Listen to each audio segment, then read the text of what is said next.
All right, so peace and greetings, everyone. I am Goddess Queen Jamila Asata or Set, and I am here today on this lovely and happy new day with a very special guest. We are talking today about transitioning, visiting, considering Africa, considering the motherland as a place for refuge, as a place for healing. And the thing about Africa is that so many of us have had beliefs, thoughts, experiences with viewing the motherland in a particular way. And as a result, it has deterred us and made it challenging for us to even consider Africa as a place for vacationing or a place for relaxation. But today we are talking about transitioning, and we are talking about visiting and exploring. And I have a super special guest for today's conversation. My guest today is a pioneer. My father calls her a living legend. Okay, we're gonna make sure these words go down in her story. Living legend. That is what my father says about our particular guest. And she shows up that way because she has not only dedicated herself to her cause of One Africa, but she has also been a catalyst. She has also been a community leader. She has been an emblem of what it looks like to live according to your values, to live according to your mission, and to align yourself, mind, body, and spirit with what it is that you believe in. So our special guest today is Mama One Africa. Peace and greetings, Mama One Africa. Thank you so much for being here today with us. I called Mama One Africa because I have a group that I am bringing to Rwanda for a retreat. And a couple of the ladies have been to Africa and have had the African experience, but a couple of them have not. A few of them have not had the experience and have never been to the continent at all. And having traveled for 2 years to many different countries as a nomad in Africa, I was, to say that I was touched, to say that I was moved, to say that I was inspired after reading your book, that would still be an understatement. If I used all of those words would still not be enough. The reason that I asked you to sit down with us is because so often as millennials or other generations who have been raised by the Western world, we think that we have to reinvent the wheel sometimes. Sometimes we think that we're the first ones who've done it, that we're the leaders of it, because we don't know that it's already been done. It's already been documented. We don't have to reinvent the wheel. And so finding this book and having you gift this to me, this was a treasure. And this really changed a lot in perspective for me. Even at that point, I had already been traveling for 2 years through Africa, and this still changed a lot of what I thought. So I want to just give you an opportunity to come on and introduce yourself and let the people know who you are. And then we're going to jump into some questions about transitioning, about being on the continent, about your move, and just a few different things. So if you can come on the mic, then we will get this party started. Let's get this party started. I'm the wanderer.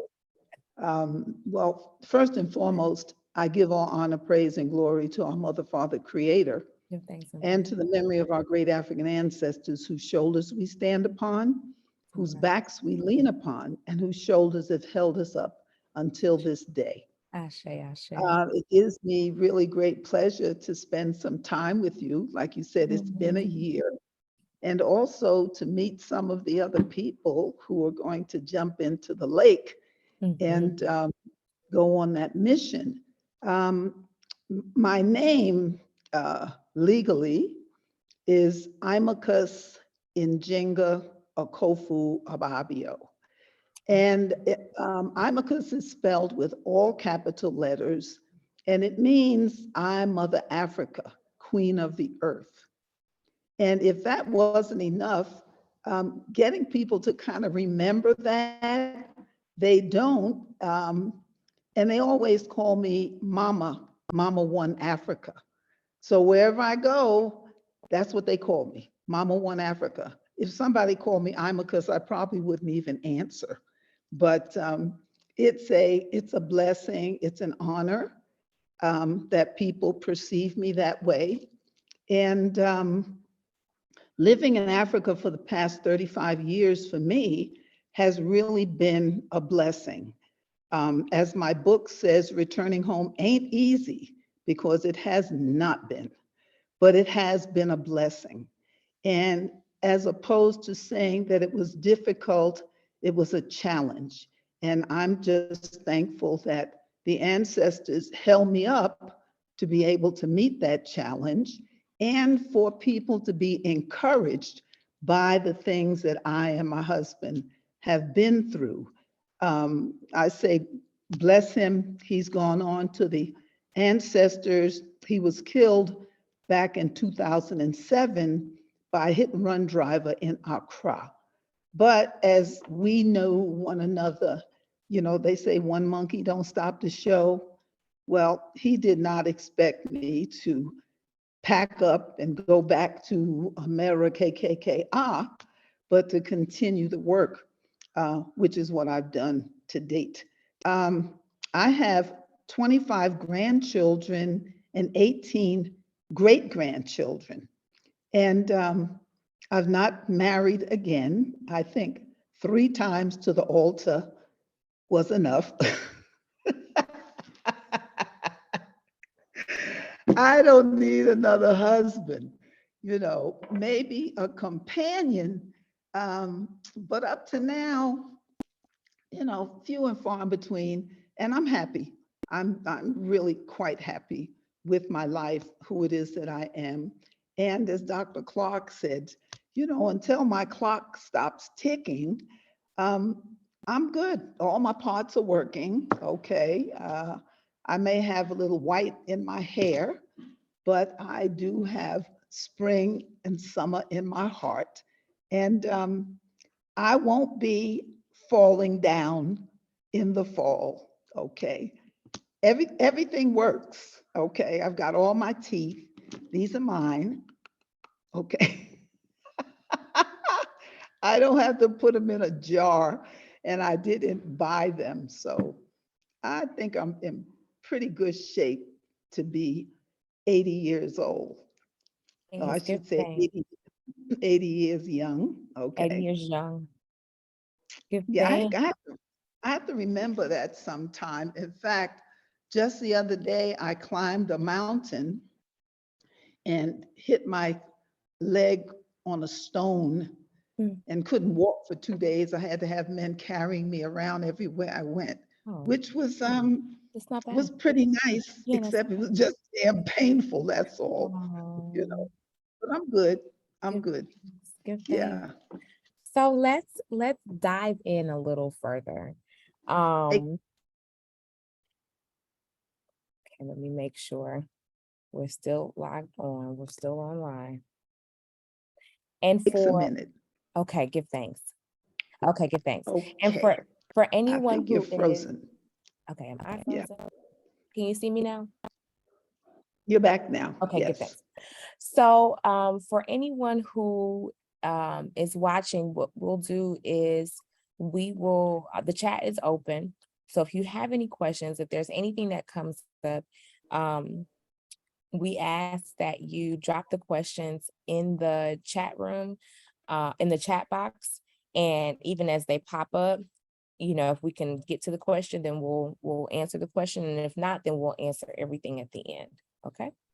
So what I want to do is I want to start with the beginning of the journey. And I want to again say to my goddesses who are watching, who have been to Africa, that Africa is layered. Africa is layered. It's not a monolithic land. Not only is every country completely different in Africa, but there are so many tribes. There are so many different subsets of tribes. If you were to interact with the Fula tribe in Gambia, it's completely different from the Fula tribe in Senegal or the Fula tribe in Mali. There are subsets of said Fula tribe. So there are so many different levels and layers, and there's more and more and more in experiencing Africa and going and then coming back and returning.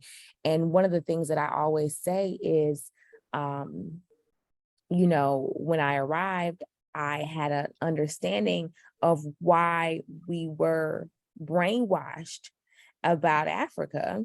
And one of those reasons, after arriving on the continent, I was, you know, just met with a lot of white people on the continent. And I was like, I didn't realize that these people was here too. Like I wasn't mentally prepared to see white people. I thought I was leaving. I was going to escape. I'm not. Thank you. I'm finished with that. I've closed that chapter. Let's move on. So I thought I was done. And when I arrived on the continent and I saw white people, you know, in Senegal and white people all in Gambia and white people in Kenya, I was like, what is going on here? But it took me a while to really digest the fact that we were brainwashed not to look at the continent as a viable place of living or relaxing, because honestly, white people want to keep it for themselves. You know, it's about them continuing to utilize the land, continuing to benefit from the land, continuing to build and enjoy and create the experiences that they want to create on our land. And one of the things that Mama Imakhus talks about in this book is her transition and going to Africa for the very first time with a group of people, and how those emotions and how that unraveling experience took place. A common experience in going to Africa is almost being afraid that because you don't know the culture, because you don't know the intricacies of tradition, that you may somehow be taken advantage of, or that someone will have a leg up over you. Mama One Africa, can you talk a little bit about your first interactions with Africa? Because in your story, you talk about how you went there for the first time without your husband. And so you were with a group of people. But since that time, you've brought many groups of people to Africa for the first time. Can you talk about some of the first time experiences or the first time shocking things that people have discussed with you, or even that you experienced as you came for the first time? Well, you know, my first time, and you know, I'm kind of nomadic. I traveled a lot before I got to Africa. And so when I first got to Africa, before I even left America, I was in the airport and I was asking, you know, which way to Nigerian Air, because I'm on my way to Africa. And they kept saying, oh, just go straight, go straight, go straight. Well, I went straight as far as the damn building would go. And when I got there, I saw African people sitting on the floor. There was no desk, you know, like they have for KLM and everything, and they get up there and call you. So I'm saying, well, what is this? And they said, oh, well, the flight for Nigeria leaves from here. And I'm like, well, where are the chairs? How come everybody's sitting on the floor? And so after a while, this little short white woman gets up and says, all right, flight going to Nigeria is boarding. I'm like, no microphone, no nothing. She just, oops. That's my ringtone. I just turned it off. So So when we, people started pushing and lining up and going through this little door, and this woman walks up to me and puts her hands up like to push me. And I said, "Don't you touch me." And she backed up. Well, lo and behold, that's how they boarded us to get on a plane to go to Nigeria. I mean, like cattle. Get on the plane. The stewardesses were so nasty. I said, "Could I have a blanket, please?" And they were, "You just wait." I was like, I couldn't believe it. First of all, the plane was so raggedy, I didn't think it was even going to get off the ground. And so we finally got to Nigeria, and everybody was trying to rip us off. Somebody took our luggage. Somebody else wanted to arrest us because somebody was taking a picture. I was like, damn, is this how you go to Africa? Maybe it's a good thing I never went to Africa before, okay? So sure enough, we finally, and then we thought we were already in Ghana, only to find out when they said, you better hurry up, you better hurry up. I said, hurry up. Well, aren't we gonna get a bus? They said, no, no, no, no. This is not Ghana. This is Nigeria. Child. When I finally got to Ghana, the people, oh, and the other thing is we had such a long layover, they were supposed to provide us with food. They bought a box of cold sandwiches and hot Coke, and that was what we were eating. So long story short, we finally get to Ghana. The guy who invited us to Ghana was there fighting with tourism because he said, they're mine. And the tourists said, no, they're mine, they're ours. Well, bottom line, after all of the trauma of getting to Ghana, woke up the next morning, and I'll just pass over all the drama and trauma that we went through to finally find a place to live. Woke up that morning and I could not believe the place was so clean and people were sweeping the dirt. The sound I'll never forget was whoosh, whoosh, whoosh, whoosh. The children were so well mannered. We went into a school and all the children stood up and greeted us, good morning. He said, how are you? And they all said, we are fine, thank you. I saw an Africa that I never thought existed based on what the media told us. I expected to see people in loincloths running around, half naked without shoes and all the rest of that. And then I was really pissed. I was very angry because had I known that this was Africa, I would have been in Africa a long time ago. I've only been in Africa 35 years. I'd have been in Africa a long damn time ago. And every now and then you might see a white person when you went to the Capitol, and then we were like, white people, you see white people. It's like, what the hell are y'all doing here? Y'all need to take your ass home. So my first experience was a shocking and rude awakening to what Africa was. But after I saw that, I couldn't wait to get back home to New York City to tell my husband, baby, it is time for us to get the hell out of here because there is some place that we can go where people look like us and people like us, And so fortunately for me, my king man did not think that I'd fallen out of my treehouse as my family did. They all thought, oh, she'd fallen out of her treehouse. She's going to Africa. Talking about she's African. Say, you ain't no damn African. I said, well, listen, say what you want to say. I'm out of here. Okay. So that was my first journey. I met really good people.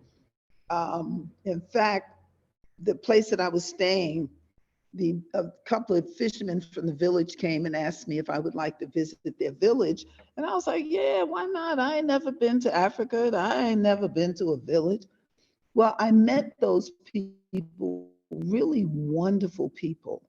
But one of the things that happened, and so which confirmed for me that God and the ancestors really wanted me to do this, these young men took me to the village. On the way, we stopped at some land. And I remember standing there praying, looking at the Elmina Castle dungeons in the distance, and saying to myself and to the Creator, if you will give me this, because I know I'm coming back. So if you will give me this, I will be an obedient servant. Whatever you tell me to do, I'm going to do it. So when I went home and my king man came to Ghana on his own. I came back in September. He came back in December for his birthday, stayed 1 month, came back and said, get that paper and pencil because we're going to do this. And we did. In the meantime, Africa was new to him. He was so happy. We visited a second time, third time. Here he come. Oh, I'm going to be a chief. I said, a what? A chief. I'm like, man, what do you know about being somebody's chief? No, they asked me. So I was like, well, why would they ask you to be a chief? Apparently, he thought they were having a church service because he was Hebrew and it was Saturday. So come to find out, it wasn't a church service. They were trying to raise money for electricity. And him being, I always call him, he's a marshmallow, he's the Pied Piper, the diaper set, that guy. And so he offered to help them. So when we came back, I never saw him made a chief. So I don't know who the people were. So we finally come back, and when you're a chief or queen mother, you're expected to go to your village and let people know that you're there. So sure enough, he said, I want you to meet my people. So we go out to the village. We get out to the village. I know his people. I knew all of them. I met them in 1987 when the two fishermen, Matthew and John, took me to the village. So, we had a reunion. People were real happy because they saw that I came back. They didn't know that was my husband. So he said, I want to take you to the land that they gave me when they made me a chief. So I'm like excited. Yeah, right. The land that he took me to is the very same land that I, Matthew and John, and asked the ancestors to give me this land. And they gave it to me. I never had problems with my land. Nothing. He gave it all to me. And I told my husband, I said, this is where I stood in 1980. It was for us. They gave it to us. And so we've been on what it's become, what Africa has become over the years, has been a place of refuge, a place where people can come not just for a visit, but for a spiritual connection. We've buried people on our land, ashes. My husband and my brother are both buried there. And we take people to sea to put their ashes out in the ocean. And we've birthed babies there. We've done a we've done a lot of things. We've done a lot of things. I mean, it finally came to a point where I had to say to people, excuse me, this is not a graveyard now. You can't bring no more than ashes here. We good. We're full. We're full. I'll take you to sea. Okay. Yeah. And so that's what we've done. And consequently, One Africa has made quite an impact on a lot of people. I guess I kind of take it kind of lightly, when I hear people say different things. I tell them, y'all embarrass me. Y'all make me shy. I mean, it's definitely you've created a legacy. And for those of you who are listening, I know that all of us are all on the line are pretty new to Mama One Africa. When she speaks about One Africa is actually a hotel and restaurant that is located on the coast in Ghana. Okay. So on the coast of Guinea. And it's geographically situated between two major World Heritage sites. To the west of us is the Elmina Castle Dungeons. To the east of us is the Cape Coast Castle Dungeons. And we're right in the middle. We're at 0 degrees latitude, 0 degrees longitude, at the center of the earth. Give thanks and praise. So this is the land that she's speaking about that was gifted to her king man, who was made chief and was brought into that area. But what it is right now, or what it has become, that's not how it started off. Give thanks and praise. And what I want to do is I want to take a moment to really identify the range of emotions that you experienced, okay? Because you're talking about transition. You're talking about going from, living a life in New York of all places, and living a life as an African-American woman who doesn't have the history, the oral tradition, the heritage, the connection, the all the pieces that would have made a transition home easy, right? You're building everything grassroots, from the ground up, brick by brick, stone by stone. And there was a lot of emotional transition in that process. The first thing I want to identify, so I read in the book, and again, this is her book, Returning Home Isn't Easy. Okay, y'all, what y'all not gonna do is blur this out, okay? Zoom, you're not gonna blur it out. We're gonna see the title, okay? Returning Home Ain't Easy, but it is a blessing. And this is actually one of the books that we're gonna order for the attendees of the retreat for Rwanda, and this is going to be a prerequisite. And one of the reasons that I'm making this a prerequisite is because identifying the spiritual elements of being on this motherland is very important. It's crucial. Okay. There is one particular experience that you talk about in this book where you went to the dungeon. Yes. You went to the dungeon for the first time. And yes, when you went to the dungeon, you experienced things that, for all intents and purposes, are in direct correlation with what we know to be ancestral, what we know to be a gungun, what we know to be traditional, what we know to have been stripped away from us, supernatural, stripped away from us before we made our transition. So I would love if you can talk about some of the spiritual transition, the spiritual elements that have really impacted you, or even that experience itself, because it was a very powerful story to read. Well, going into the castle dungeons, first of all, something that you've never experienced like that, even in your dreams. And I remember the guide who welcomed us, the 16 of us, and he welcomed us and he said, it was really great to see us, because they didn't see many African Americans. They said white people went there all the time, but we never came. So as he was taking us on the tour, we had gone down to what was the door of no return. And first, we wanted the door opened, and they couldn't open it at that time. He didn't have the key or some such goings on. And so we had gone into the women's dungeon, and when everyone was leaving, I asked him if I could stay behind. And I stayed behind and just kind of stood around and just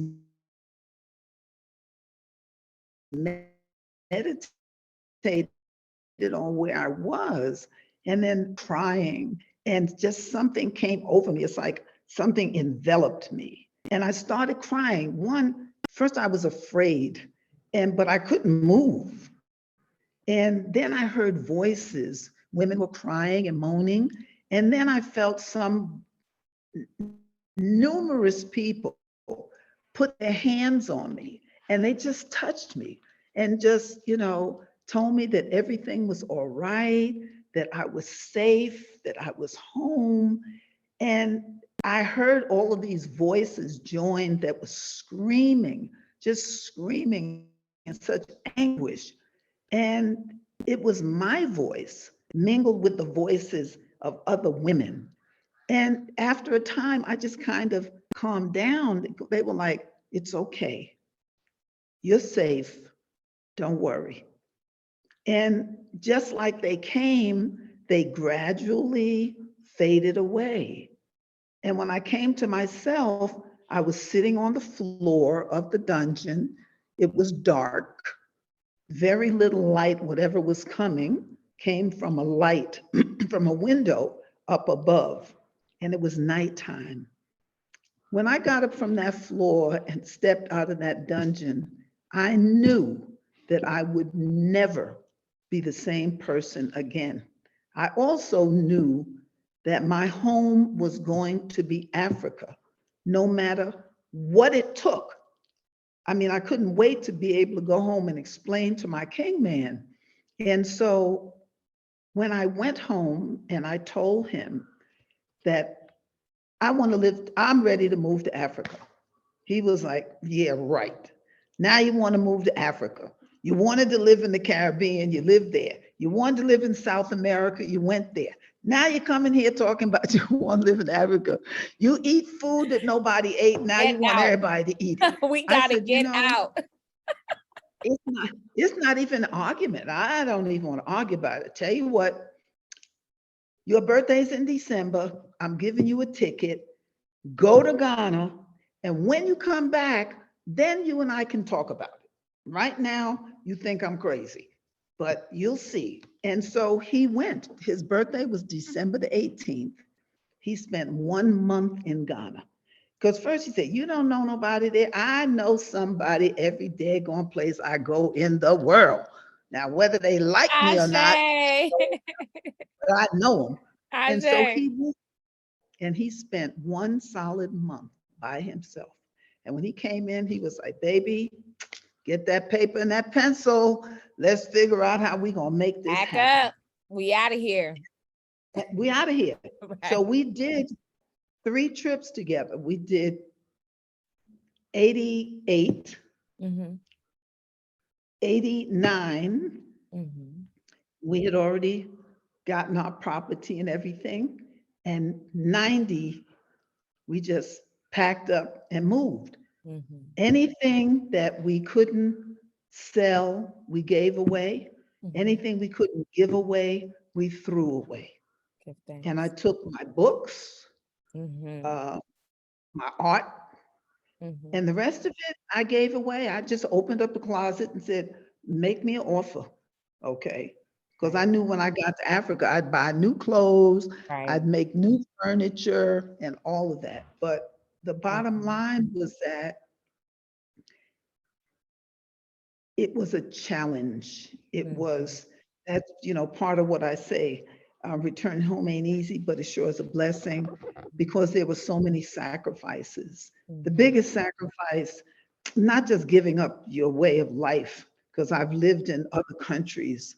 I've lived in the jungle and passed across the desert and all the rest of that. So for me, that wasn't the difficult part. The difficult part was giving up my family. Because my family did not want me to go. They continued to tell me that I wasn't an African. And I remember the last day that I left, my mother, who was kind of chunky, was sitting on the porch and her arms were folded like this. And she said, go on then, you ain't no African. And she was crying. Tears were flowing down her cheeks. And she had these fat cheeks and the tears were flowing down. And she said, go on, you ain't no African. And she was mad at me. She was like, okay, go ahead, but don't take your husband. I was like, what do you mean don't take my husband? She said, he didn't want to go to Africa till you start talking that Africa shit. But I left anyway, and I never saw my mother again. 6 months after I left, my mother died. And my husband and I came back so that I could put her away properly. But I never saw her again. I never saw her in death. And I told my husband, I said, you don't have to go with me because I know you don't want to go back to America.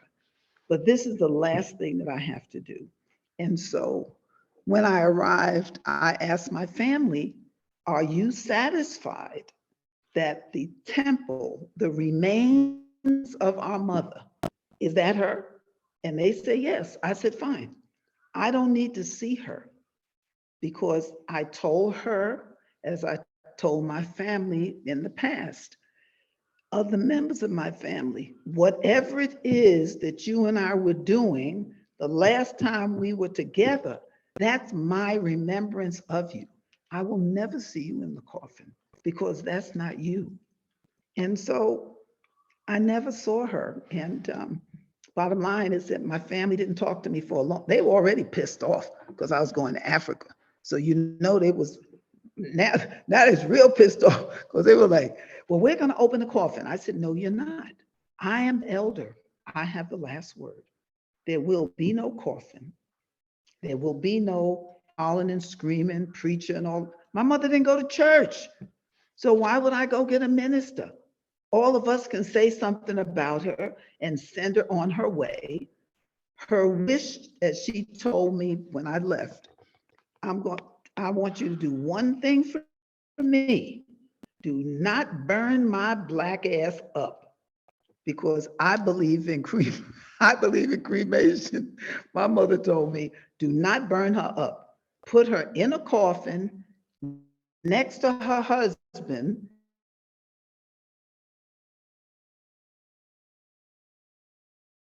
Uh-oh. Mama One Africa, you cut out a little bit. Cemetery. I said, I did exactly what she, no, so I was just saying that I did what my mother asked me to do.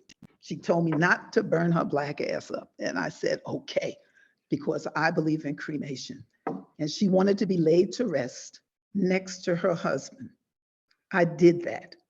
We had a memorial service without an open casket. And we gave her, I asked people, please don't send flowers because my mother wasn't a flower person. My father gave us one red rose. He said, that said, I love you more than a dozen. So she got one red rose, a white pussy cat, because she liked cats, and a picture of Virginia. Finished. And when I got finished, I came back to Africa. Wow. Everybody was mad at me. I said, I don't care. Y'all will get over it. So I don't care. I don't care. Gotta do what I gotta do. I gotta stay sane. I have to stay alive, exactly. Yeah. Exactly. Thank you so much for that story. I did read it, but it do make a difference when I hear it straight from your mouth because it hit a little different. And then to everyone who's listening, if there are any questions again that come up, feel free to drop them in the chat. Let me hear from a few of you so far. Are you following the discussion? What are your first reflections? What are your first thoughts? We can just get a couple little pieces of feedback because we are Black people. So give thanks and praise. We, church. All right. It is Sunday right now when we're recording. So okay. Goddess Ebony has dropped a question. Yes, ma'am. Yes, ma'am. And feel free to come off of mute. Let's just get a little bit of feedback first. And ask the question. We want to be as engaged as possible because this is a village, this is a community, this is family. So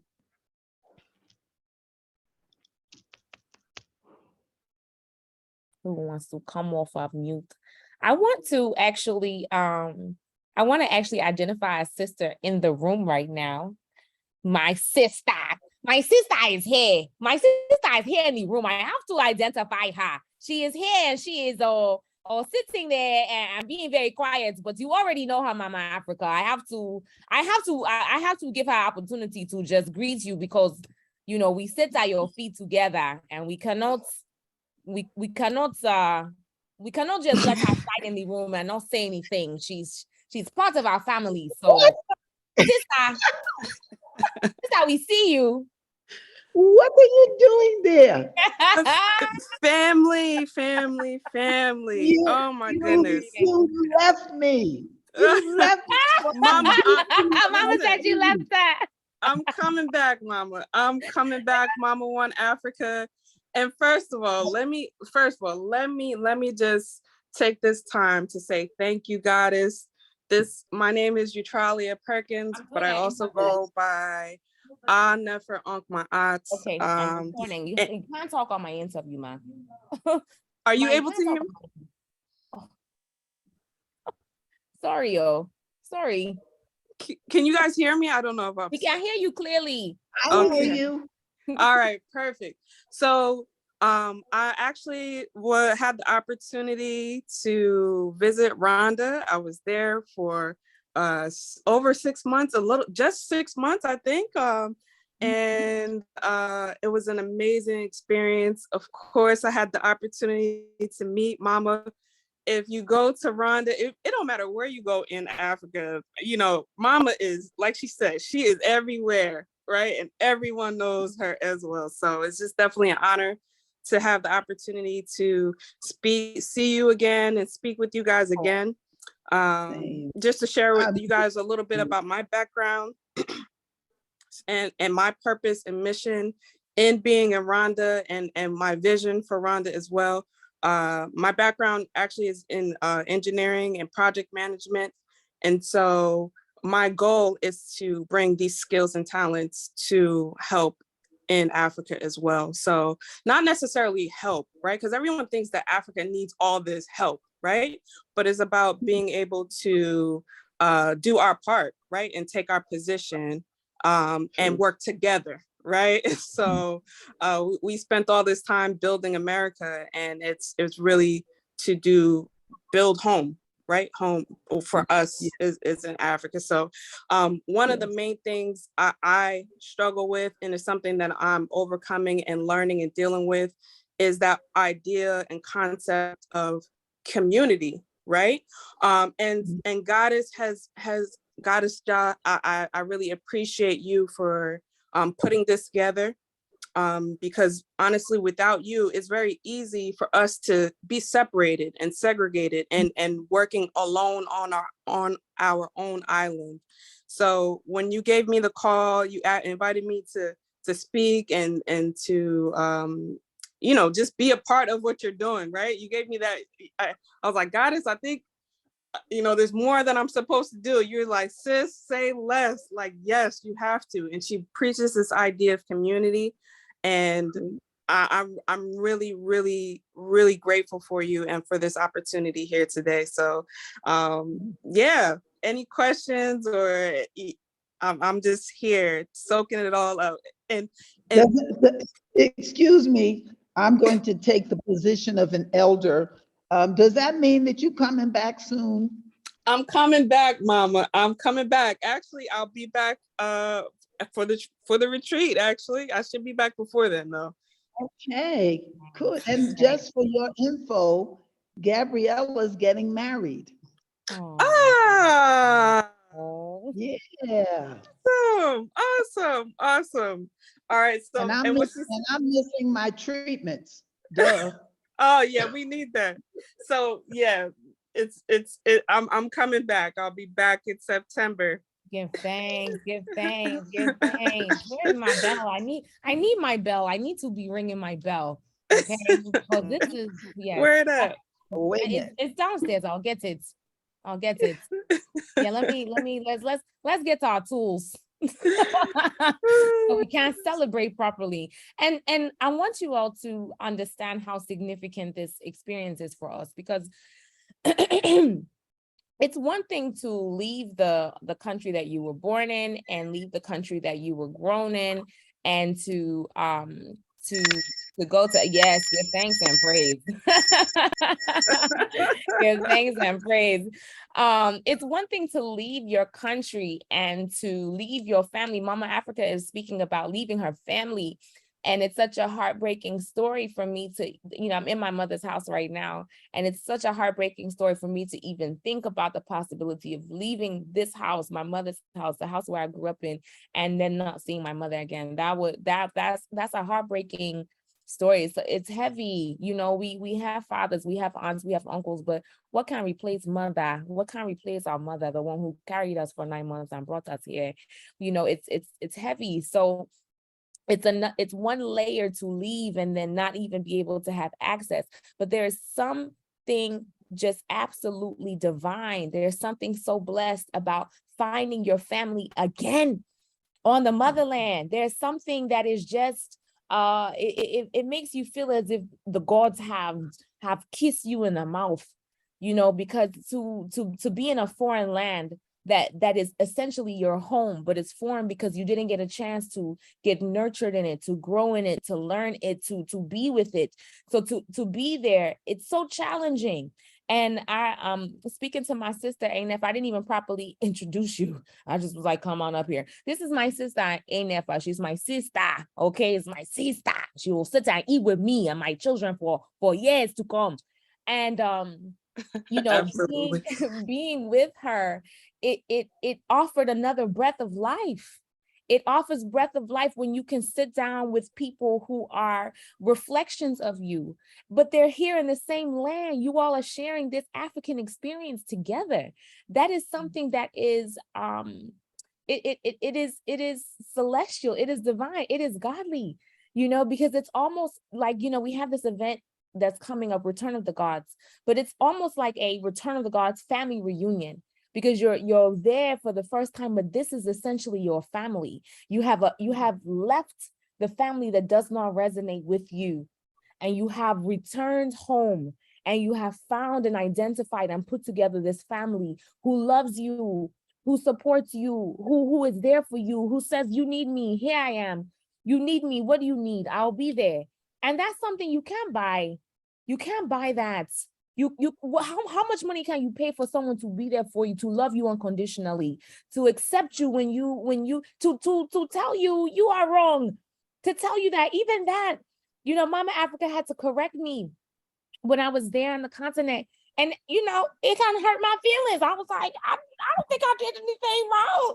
I didn't do nothing. But I appreciated, there was a level of appreciation that I had, because there are people who will see you and see you fail and see you fall and see you crumble and never say a word. They won't say anything. They will watch you, and they will watch you become a pile of nothing. And they will never say, hey, these are the things that you should do differently to improve yourself. So even that correction, it helped me to improve myself. It helped me to be better. And so that for me, it translates as love, because I have blood family members who will leave me, who will say, oh, she did this and I'll never speak to her again. But for someone to say, you put dirt on the patio instead of in the ground, and we need it in the ground, not in the patio. So next time, put it in the ground. Thank you for correcting me. Thank you for helping me to become a better me. I appreciate that. I honor that. Thank you for being an elder. So, and thank you for being a sister. So it's a big deal. This, what you see on your screen, is not just 3 women who have been to Rwanda or been to Africa and coming to visit and I have this discussion. It's about family. It's about community. It's about connection. And that can sometimes be hard, when you are leaving the only place that you've had that. But this next chapter and this next leg is about reinforcing that, going deeper with that. True that. So that's all I wanted to say. So sister, I will take you off spotlight. I know you are not You know, I am the spotlight sister. I am the look at me, and I have diamonds and pearls and cowrie shells and this and that. No, you are not. I'm the introvert, right? I'm the introvert. You know, we go deep. We go deep together. You know what I'm saying? But yeah, I'm definitely introvert. But I'm here. I'm present. So thanks. Appreciate you. Thanks. So I'm going to unpin you, to unspotlight you, and I love you and thank you for being willing to show up and to come back and to come back and to come back and to be with us and to help this process, because there's so much I see for us in the future. So I give thanks that we are building and we are creating and growing. Thank you so much. Thank you. I love you. Love you too. Thank you for the opportunity. Of course. All right. Love you, Mama. All right. So Mama One Africa, since we are talking about family, and I'm not going to keep us here because we'll probably have to have part 2. This discussion is going so well. We probably need to have part 2. And for those who are attending the retreat in Rwanda, you have an opportunity to meet Mama One Africa and an opportunity to contribute to her new project, which we will have to discuss. But before we do that, let me just say, yes, we're having part 2. We will set up part 2 immediately and make plans, because there's so many different things that I want to touch, to taste, to go over. There was something that you said about knowing who you are. And I want to go into, being on the motherland, first being in Ghana, knowing who you are in Ghana, but then knowing who you are now at the second lap of your life in Rwanda. It's opposite. They're on opposite ends of the continent. And, even in choosing Rwanda, there's so much. But I do want to ask a couple of the questions that were posed in the chat before we close out. And then I want to offer and just make a vow for us to continue the conversation and have a part 2, because you've had the experience that you've had in Africa, you've had it longer than I've been born. So for us to try to put it all in one hour segment, that we're not going to be able to do that. We have failed in that. We will honor this and give us a second chance to keep the conversation going.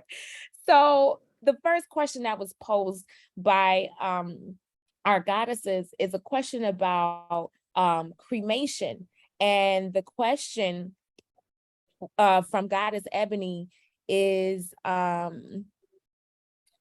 what makes you believe in cremation? Can you tell us a little bit about your belief in cremation and where that belief comes from? Well, in all honesty, actually where it came from, I've read about it. I knew in my readings what the ancients did, what the indigenous Africans did in America and in Africa, in that temple, that building that the spirit dwelled in is an empty vessel. And so in cremation for me was just to, like they say, ashes to ashes, dust to dust. I came into the world, I leave the world, and I'm back to ash.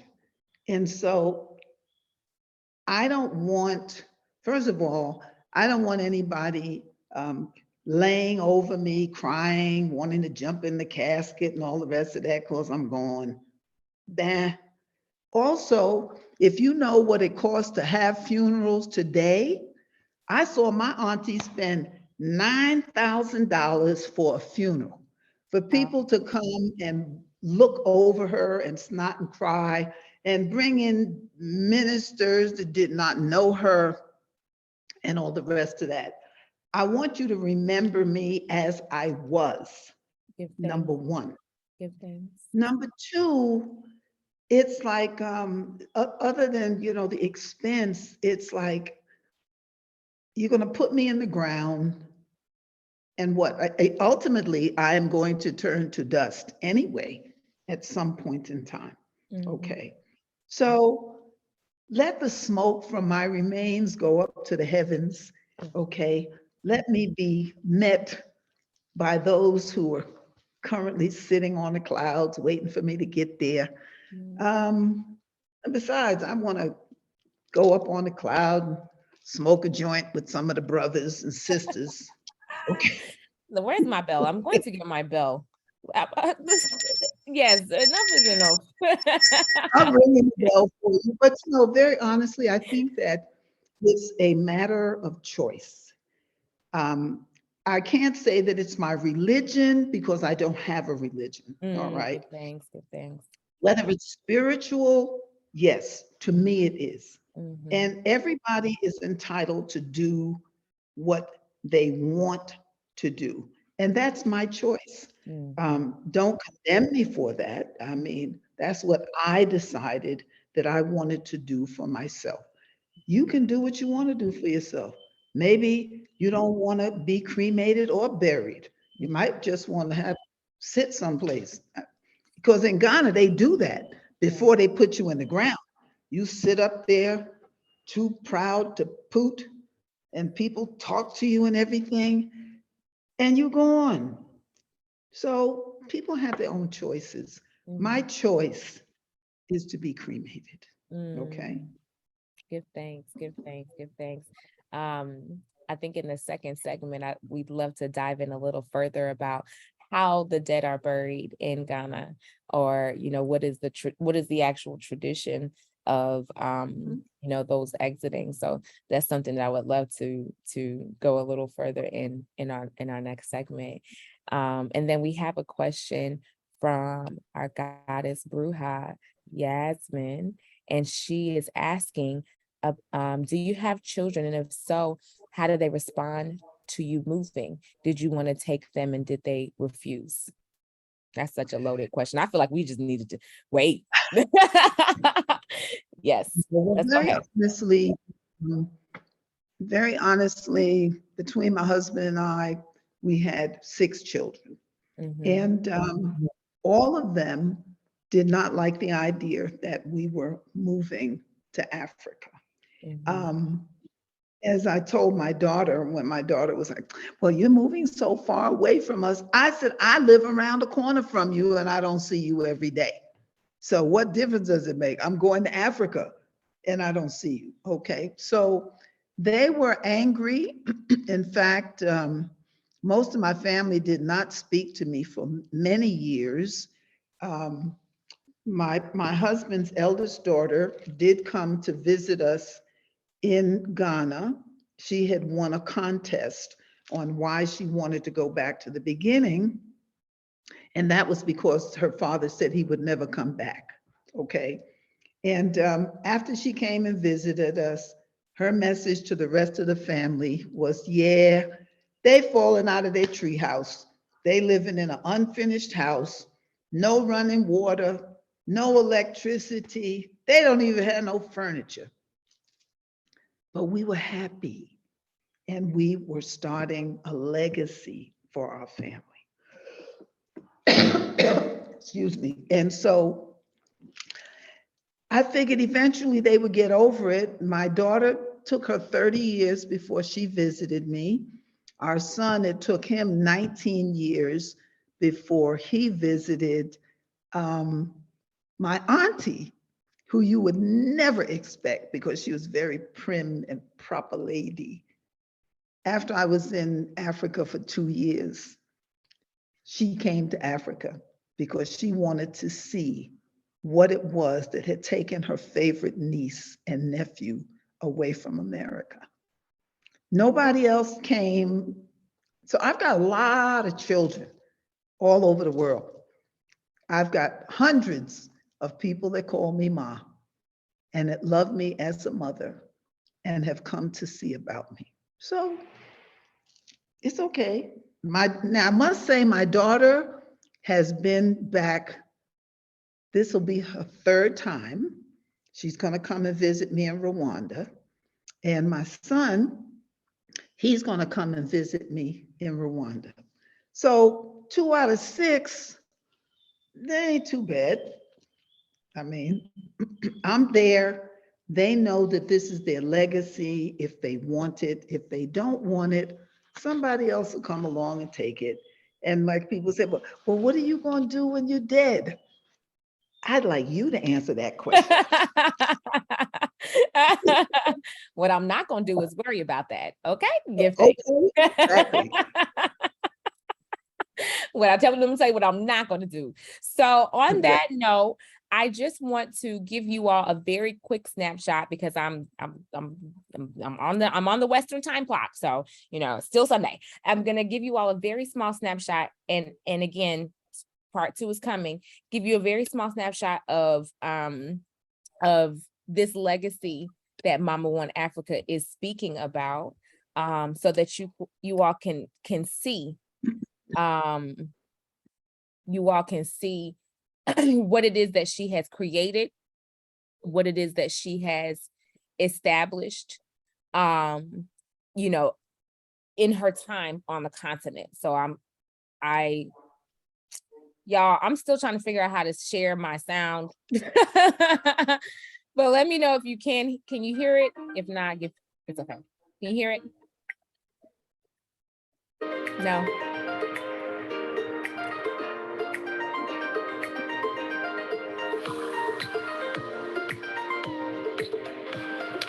Grandma, do you know that I'm the happiest guy on earth right now?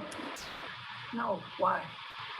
I've been preaching about one Africa, different countries, one Africa, and seeing one Africa representing right here in Cape Coast is something that makes my heart rejoice. You see, I'm even wearing my t-shirt, Africa to the world. I might be taking that t-shirt. Grandma, I just want to know why the name One Africa in here? Well, I really can't take all the credit for One Africa. When I lived in America, I used to be a clown. My name was Pete. Can you all hear? Yes. Okay, give thanks. Okay. Yes. The African American clown. And I wore a flaming red wig or green wig, long gold eyelashes, big glasses, size 18 Nike sneakers, and kente cloth jumpsuit. And I carried a boombox. Stevie Wonder singing Happy Birthday to You. Because I used to entertain children at birthday parties, but I did educational clowning. We talked about Africa, talked about African people. And I never painted my face white because white-faced, conjured up Ku Klux Klan people wearing white sheets and scaring the crap out of us. And I really wasn't trying to scare the children. And so when I came to Ghana, my king man and I came, and I was invited to do a party. Now, my king man, really special person, Nana Kofu, we call him the Pied Piper of the diaper set. That's because he loved children and children love him. And, you'd have to see our grandchildren and our nieces and nephews, when he'd walk in the room, all the children would be like, oh, they're so happy to see Nana. I mean, he's the only man I know that would take 5 children on his honeymoon, which is what he did. He took 5 of our children, our daughter, our niece, our granddaughter, our son, on our honeymoon. So I call him the Pied Piper of the diaper set. So they were having this party in Cape Coast. And, I got dressed and I had all these balloons, and my balloons are always either red, black, and green, or the favorite colors of the child who I'm going to the party for. So we get to the party, about 75 kids are there, and everybody is, around the clown. And so we were like in a valley, and these children seeing the balloons and the party going on, and we're like, whoa, party? They ran down the hill, okay, started climbing over the wall, Ghanaian people were like, get out, go. So my husband was like, no, then leave them. But they're not invited to the party. He said, it's okay, everybody can be here. you know, he said, we don't need to fight. We're one Africa. Mm. So getting the children to calm down, you know, this thing was like, you could sit on the wall, but you know, you have to be cool because we're one Africa. He said, I'm one Africa. You're one Africa. Let me hear you say that. So One the kids Africa. say one Africa. One Africa. Say it again. One Say Africa. it again. One Africa. Africa. Well, sure enough, the children started one Africa, and they started rocking it. One Africa, one Africa. Yes. So we had a real thing going there. So when the party was over, and you know, my husband kept reinforcing to them that we are one African people. I'm your brother. That's your sister. We're one Africa. And we have to treat each other like that. You understand? The kids said that they understood. So we went home. We live in Elmina, and the party was in Cape Coast. So we go back to town a week later, and we run into some children, and they go, one Africa. So I was laughed. He said, all right, got that. Every child that we saw said one Africa. And the parents, you know, asked, you know, well, what is this one Africa? And the children being able to explain to the parent that I'm one Africa. You are one Africa. That's one Africa. So one Africa stuck. So to show you how it really stuck, I took a group through Cape Coast. And everywhere I go, people say, one Africa, you know, only one. So this lady said, why do they keep calling you one Africa? I said, because they think that's my name. Oh, please. Like this, like she didn't believe that. So I said, okay. So next young man I saw, I said, hey, brother, come here, young man. I said, do you know me? He said, yes. I said, what's my name? He said, Mrs. One Africa. That's it. So, That's it. so all my papers, my receipts, it say One Africa. When I go into the store and I say, can I get a receipt? And they say, yes, they write One Africa. Yeah. So it's like, don't nobody know my name. If you came to town and said, I'm looking for Imakhus, they wouldn't know who you were talking about. But if you said One Africa, from the airport to here, they'll find me. I've seen six church houses in here. Give thanks, give thanks, give thanks, give thanks. So I just wanted you all to see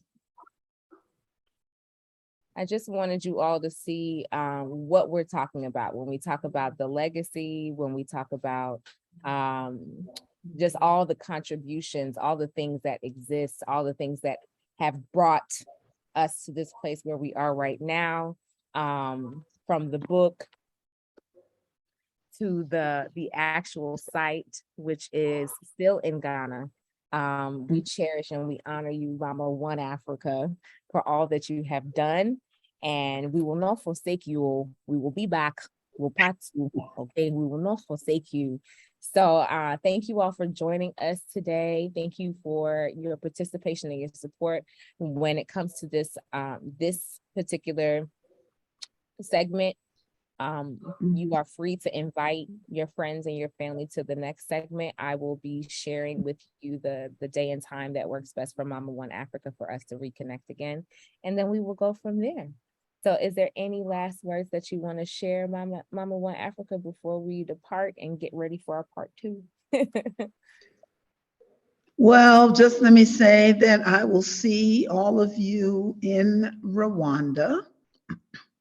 Just prepare yourself physically, spiritually, and know that this is truly a journey of a lifetime, that your ancestors applaud your coming.